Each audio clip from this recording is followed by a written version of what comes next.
जो तो हमने 19th जो टॉपिक है हमारा जो निकट का जो एग्ज़ाम होगा अभी 26 जून को वो शुरू कर रखा था ट्रिग्नोमेट्री। कल हमने सारे ट्रिग्नोमेट्री फंक्शंस फॉर्मूले हम पढ़ चुके हैं। आज हम करेंगे इन्वर्स ट्रिग्नोमेट्री। ठीक है, इन्वर्स ट्रिग्नोमेट्री आज ये क्लास करके हमारा 19 टॉपिक भी कंप्लीट हो जाएगा।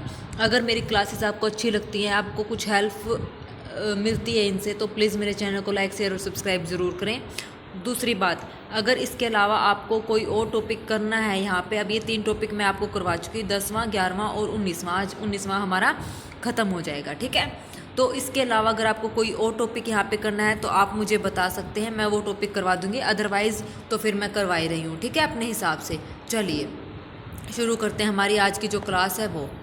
ठीक है, इन्वर्स ट्रिग्नोमेट्री कल मैंने करवा दी थी। अगर किसी बच्चे को किसी भी क्वेश्चन में कोई दिक्कत लगे तो मेरे से आप कमेंट सेक्शन में पूछ सकता है। अगर पीडीएफ चाहिए तो वो आप बाय कर सकते हैं। ठीक है, अदरवाइज़ आप पढ़ ही रहे हैं यहाँ से। ठीक है, तो देखिए इन्वर्स ट्रिग्नोमेट्री फंक्शन हमारा कहाँ से शुरू है।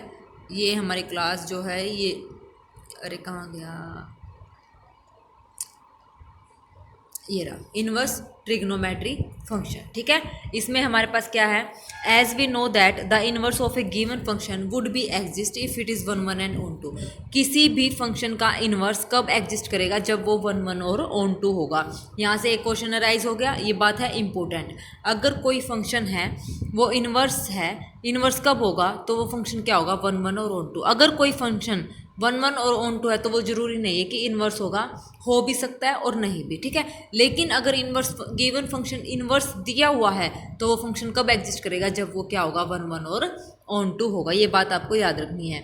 As we know that the inverse of a given function exist, मतलब जो गिवन फंक्शन है उसका इन्वर्स कब एग्जिस्ट करेगा। शायद मैंने थोड़ा गलत बोल दिया, आगे पीछे बोल दिया लाइन, तो दोबारा मैं रिपीट कर रही हूँ। मैंने क्या बोला है, if the inverse of a given function exist if it is, हाँ अगर कोई फंक्शन 1 1 ऑन 2 है तो वो फंक्शन कैसा होगा, इन्वर्स होगा। ठीक है, इफ़ एंड ओनली इफ की कंडीशन होती है बेटा। अगर इन्वर्स है तो 1 1 ऑन 2 होगा, अगर 1 1 और ऑन 2 है तो वो फंक्शन कैसा होगा, इन्वर्स होगा। ये बात याद रखना। किसी भी फंक्शन का इन्वर्स कब एग्जिस्ट करेगा, जब वो फंक्शन 1 1 और ऑन 2 होगा। अगर कोई फंक्शन 1 1 ऑन 2 है तो उस फंक्शन का क्या होगा, इन्वर्स एग्जिस्ट करेगा। ठीक है, इस लाइन का मतलब ये है। Next, principal value branches. ठीक है, प्रिंसिपल वैल्यू ब्रांचेस में क्या होता है, फंक्शन हमारे इन्वर्स चलेंगे, डोमेन और रेंज। अब पिछली क्लास में हमने जो ट्रिग्नोमेट्री फंक्शन है उसकी जो डोमेन थी वो उसकी क्या थी, रेंज थी। ठीक है, जो ये हमारे पास इनकी जो डोमेन चल रही है वो उन फंक्शंस की क्या थी, रेंज थी। ये बात याद रखना। जो डोमेन इधर इन्वर्स फंक्शन की है, उधर सिंपल जो फंक्शन है साइन एक्स उनकी, कोस एक्स उनकी, वो क्या है, रेंज है। ठीक है, रेंज इधर है, इनका इन्वर्स ले लेंगे तो वो क्या बन जाएगी, डोमेन। तो ये याद करने की जरूरत नहीं है। अगर आपको उनकी sine x cos x tangent x की रेंज याद है तो डोमेन इसकी आपको ऑब्वियसली याद होगी, क्योंकि वही इसकी क्या है, डोमेन। अब रेंज देखिए, साइन इनवर्स एक्स की रेंज होगी -π/2 से π/2 क्लोज इंटरवल, कोस इनवर्स की 0 से पाई क्लोज, टेंजेंट इनवर्स की ओपन, कोट इनवर्स की 0 to π, सीकेंड इनवर्स की क्लोज्ड 0 to π में से -π/2, -π/2 क्यों, वही सीकेंट इनवर्स एक्स क्या होता है, 1/cos इनवर्स एक्स। तो कोस किस पे 0 होता है, π/2 से, तो ये हटा देंगे जहाँ पे इसको दिक्कत आ रही है। Same cosecant inverse X 1/sin inverse X, sine 0 क्या होता है, 0, तो यहाँ से ये 0 हटा देंगे इस इंटरवल में से। ठीक है, properties of inverse trigonometry function. ठीक है, प्रॉपर्टीज़ क्या कहती हैं, साइन इनवर्स, अगर एंगल में साइन एक्स है तो वो क्या आ जाएगा, एक्स, और जो ये हमारा एक्स है ना, ये हमारा रेंज में जाना चाहिए। ठीक है, एक्स बिलोंग्स टू -π/2 से π/2। Cos inverse cos of X X के equal, secant inverse secant of X X के इक्वल। ठीक है, ये हमारे पास ये प्रॉपर्टी होती है साइन इनवर्स एंगल में। अगर सेम एंगल मतलब सेम ट्रिग्नोमेट्री फंक्शन है तो क्या आ जाएगा, एक्स, और लेकिन कंडीशन ये होगी जो एक्स होगा वो रेंज में बिलोंग करना चाहिए। ठीक है, उसके बाद अगर हमारे पास साइन इनवर्स एंगल में आ जाए और बाहर क्या हो जाए, साइन, तब उस केस में जो हमारे पास x होगा वो जाएगा तो रेंज में, लेकिन किसका, जो सिंपल हमारे पास साइन फंक्शन है उसकी रेंज का।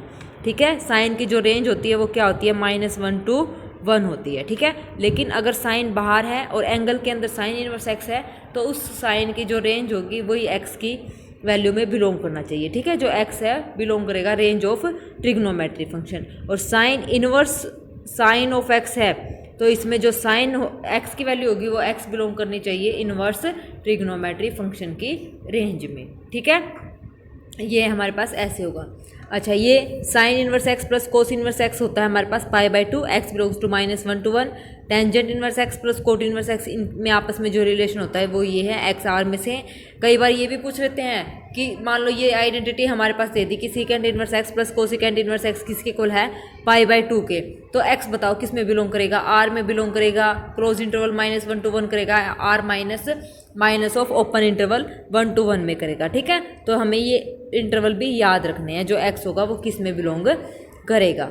उसके बाद है टेंजेंट इनवर्स 1/x, इसका जो फॉर्मूला होगा वो होगा कोट इनवर्स एक्स, एक्स जब ग्रेटर देन 0 है और एक्स जब नेगेटिव है तो माइनस पाई में से माइनस हो जाएगा। ठीक है, minus pi plus cot inverse x. Same कोस इनवर्स एक्स क्या होगा, सीकेंड inverse X, sign inverse x plus -y। जो ये इंपॉर्टेंट फॉर्मूले हैं ये सारे के सारे इंपॉर्टेंट हैं, इनके सीधा रिजल्ट भी पूछे गए हैं।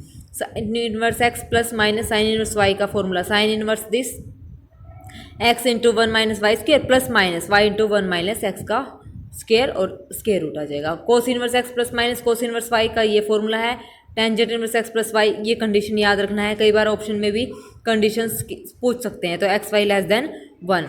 ठीक है, इसके हमारे पास ये 3 से 4 फॉर्मूले हैं, ये 3 फॉर्मूले हैं। ठीक है, तीनों में हमारे पास ये कंडीशन गिवन है, इन कंडीशन का ही सारा खेल है, कई बार कंडीशन पूछता है हमारे पास। ठीक है, next tangent inverse x minus y का फॉर्मूला ये सबको ही पता है, टेंजेंट इनवर्स, लेकिन इसकी जो कंडीशन होगी वो ये होगी x y is greater than -1। ठीक है, ये भी सीधा रिजल्ट पेपर में पूछे गए हैं। Tangent inverse x plus tangent inverse y plus tangent inverse z किसके इक्वल होता है, tangent inverse x plus y plus z minus x y z divide by 1 minus x y minus y z minus z x. तो ये 2 tangent inverse x का formula sine inverse की form में, cos inverse की form में और tangent inverse की form में। 2 साइन इनवर्स एक्स 2 कोस inverse x 3 sign inverse X sine inverse 3x minus 4x cube और 3 टेंजेंट इनवर्स एक्स का ये फॉर्मूला है। ठीक है, यहाँ पे ये इंपॉर्टेंट फॉर्मूले हैं सारे, x plus y plus z, x plus tangent inverse y, x plus tangent inverse y plus z, ये पाई के इक्वल, ये पाई/2 के, और उस केस में एक्स प्लस वाई जेड में क्या रिलेशन होगा, ये रिलेशन होगा। ये सारे आपको यहाँ पे याद करने हैं। ठीक है, ये इंपॉर्टेंट फॉर्मूले। चलिए क्वेश्चन देखते हैं। क्वेश्चन क्या कहता है, if sine inverse x square minus 7x plus 12 is equal to n pi for all n belongs to identity then x is equal to, तब x किसके इक्वल होगा, ये साइन इनवर्स है, इधर लेके आएंगे तो ये हो जाएगा साइन n पाई, और पाई का मल्टीपल जो भी होगा साइन में वो क्या होगा, एंगल 0। तो यहाँ से इसके फैक्टर बनाएंगे, 0 की कवर रखेंगे, x की वैल्यू आ जाएगी। The value of cos inverse cos of 5π/3 plus sine, जो अभी ये एंगल है ना, ये मैंने बताया था अगर कोस इनवर्स है और x में x जो होगा वो किस में जाएगा, इसकी रेंज में। तो x क्या होती है, कोस इनवर्स की जो रेंज है वो चेक करनी है हमें।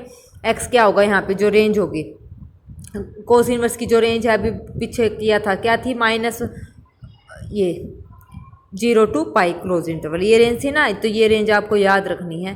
तो इसकी रेंज में ये बिलोंग करना चाहिए 0 से पाई में। ठीक है, तो यहाँ से जब इसको सोल्व करेंगे, इसको ऐसे लिख सकते हैं 5π/3 को 2π माइनस π/3 2π माइनस π/3। जब इसको सोल्व करेंगे तो ये हमारे पास आ जाएगा π/3 माइनस साइन इनवर्स साइन π/3। ठीक है, तो इसमें जाना चाहिए, इनकी वैल्यूज पुट कर देंगे, आंसर आ जाएगा 0।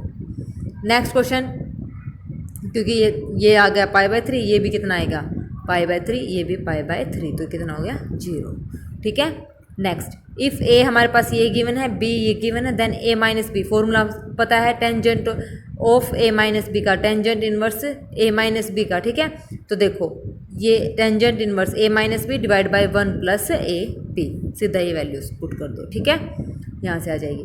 उसके बाद है if 4 cos inverse x plus sine inverse x is equal to pi, value of x बतानी है। इसको जब हम सोल्व करेंगे तो कोस इनवर्स एक्स को हमने लिखा π/, क्योंकि sign inverse x plus cos inverse x किसके इक्वल होता है π/2 के, तो कोस इनवर्स एक्स की वैल्यू क्या आ जाएगी π/2 माइनस साइन इनवर्स एक्स। तो यहाँ से फॉर्मूला बन जाएगा। ठीक है, फॉर्मूला बन जाएगा या सीधा डायरेक्ट सोल्व हो जाएंगे। The number of positive integral solution of tangent inverse x plus cos inverse this and sine inverse this is tangent inverse x plus tangent inverse y का फॉर्मूला 1/y। ठीक है, जब इसको सोल्व करेंगे ना, ये कोस इनवर्स को हमने लिखा तो क्या लिखा, टेंजेंट इनवर्स 1/5। कोस इनवर्स को भाई क्या होता है, इस टाइप से ट्रायंगल बना के, और कोस की वैल्यू क्या होती है, साइन कोस और टेंजेंट ऐसे होता है, पंडित बद्री प्रसाद हर हर बोले। ठीक है, तो P और B चाहिए हमें, तो B यहाँ पे क्या है, पहले तो बी बेस यानी कि वाई, और एच यहाँ पे हाइपोटेन्यूज 1 प्लस वाई का स्क्वायर का अंडर रूट। ठीक है, अब हमें क्या निकालना है, पी यानी कि ये निकालना है। ठीक है, ये निकल जाएगा, सोल्व कर लेना, टेंजेंट इनवर्स 1/y आ जाएगा, ये हो जाएगा। जब यहाँ पे फॉर्मूला लगाएंगे tangent inverse a plus b, tangent inverse a plus b divide by 1 minus a b, तो इसको सोल्व करके हमारे पास ये वैल्यूज आ जाएंगी। ठीक है, आया समझ में? पॉजिटिव इंटीग्रल सॉल्यूशन हमें यहाँ पे बतानी है। Tangent inverse this and this, ये इसके एंगल में है सारा, तो इसको हमने सोल्व किया, तो इसको लिखा कोस 2 थीटा, थीटा को हमने पुट किया टेंजेंट इनवर्स, ये रहा। साइन इनवर्स इसको लिखा 2, टेंजेंट इनवर्स 2 लिख सकते हैं। कोट इनवर्स को टेंजेंट की फॉर्म में इसका रेसिप्रोकल हो जाएगा एंगल का, तो ये हो जाएगा टेंजेंट इनवर्स 2। जब इसको सोल्व करेंगे तो ये फॉर्मूला बन जाएगा। If m and capital M are the least and greatest value of this then m by M, इसको वही कोस इनवर्स एक्स को अभी बताया था, π/2 माइनस साइन इनवर्स एक्स का whole square plus sine inverse x का होल स्क्वायर, तो इसको जब सोल्व करेंगे तो हमारे पास आंसर आ जाएगा। ठीक है, next, the domain of the function defined by, इसकी डोमेन बतानी है फंक्शन की। साइन इनवर्स रेंज क्या होती है हमारे पास, -π/2 से π/2 के बीच में होता है ये फंक्शन, तो जब इसको सोल्व करेंगे तो एक्स की वैल्यू यहाँ से निकल जाएगी। ठीक है, सिंपल क्वेश्चन है ये। Cos inverse alpha, cos inverse beta, cos inverse gamma 3π के इक्वल है, तो हमें ये वैल्यू बतानी है, alpha into beta plus gamma plus beta into gamma plus alpha plus gamma into alpha plus beta equals. ठीक है, कोस इनवर्स की रेंज जो हमारे पास कहते हैं 0 से पाई। ठीक है, तो ये पाई 3π कब होगा, जब ये पाई, ये वैल्यू पाई और ये वैल्यू पाई, तो यहाँ से अल्फा बीटा गामा की वैल्यू आ जाएंगी, इसमें पुट कर देंगे। ठीक है, the number of real solution of the equation, इस इक्वेशन के नंबर ऑफ रियल सॉल्यूशन बताने हैं, ये वाली इक्वेशन है, इसको जब सोल्व करेंगे तो ये आ जाएगा। देखो ये यहाँ से √2 से √2 कैंसिल हो गया, अब कोस एक्स इधर है और कोस ऑफ इनवर्स, जब इसका कोस स्क्वेयर का अंडर रूट है ये। ठीक है, देखो ये ऐसे है ना, √2 इसका भी अंडर रूट आएगा, तो इसका सीधा मैंने ऐसे काट दिया। ठीक है, एक मिनट बेटा। ठीक है, ये सीधा ऐसे मैंने काट दिया, तो इसको हम ऐसे लिखेंगे, ऐसे था ये। ठीक है, जब मैं इसका स्क्वायर का ये रूट काटूंगी ना, तो यहाँ पे ये मोड में चेंज हो जाएगा, कोस मोड एक्स आ जाएगा। ठीक है, और इधर क्या आएगा, एक्स, तो इसकी ये वैल्यू आएंगे, mod of cos x is equal to x, ये हमेशा ऐसे ही आएगा, मोड में आएगा ये। ठीक है, यहाँ पे लिख नहीं रखा, तो mod of cos x is equal to x, तो ऐसी कौन सी वैल्यू है जो रियल सॉल्यूशन हमें देगी। ठीक है, तो एक बार एक्स आना चाहिए, यानी कि जब इसको खोलेंगे cos x is equal to X और cos x is equal to minus X. क्या कोई ऐसी वैल्यू पॉसिबल है, तो ऐसी कोई भी वैल्यू पॉसिबल नहीं है जो इक्वेशन 1 को सेटिस्फाई करेगी, ये वाली इक्वेशन। ठीक है, तो चलिए इसी के साथ जो हमारा है 19 इनवर्स ट्रिग्नोमेट्री का छोटा ही क्वेश्चन, छोटा ही था बस, इसमें जो मेन थे ना फॉर्मूले ही थे बस। ठीक है, ये फॉर्मूले इसके मेन है, ये आपको याद करने हैं, और क्वेश्चन मैंने आपको करवा दिया, इसी टाइप के हमें क्वेश्चन मिलेंगे एग्जाम को देखने में। ठीक है, तो चलिए आज के लिए बस इतना ही। अगर किसी बच्चों को कोई डाउट लगे तो कमेंट सेक्शन में कमेंट करके पूछ सकता है। अगर आपको PDF चाहिए ओनली फॉर्मूलाज का, मतलब जितने भी ये हमारे पास टॉपिक गिवन है ना जो एग्ज़ाम में, इन सब के फॉर्मूलाज का अगर आपको PDF चाहिए कंबाइन फॉर्मूलाज का, तो वो आपको मिल जाएगा। ठीक है, अलग से भी अगर कोई बच्चा इंटरेस्टेड है तो। अब इन तीनों चैप्टर्स के अलावा 10वां 11वां और 19वां आपको कोई और चैप्टर देख लो, पढ़ना है अपनी मर्जी से भी, हमें ये चैप्टर पहले शुरू करवाओ तो पहले पढ़ाओ, तो मैं वही पढ़ा दूंगी। कमेंट सेक्शन में कमेंट करके बता देना, अदरवाइज़ फिर मैं अपने हिसाब से तो आपको करवा ही रही हूँ। ठीक है, तो चलिए all the very best upcoming exam के लिए, तो मिलते हैं नेक्स्ट क्लास में। Thank you very much.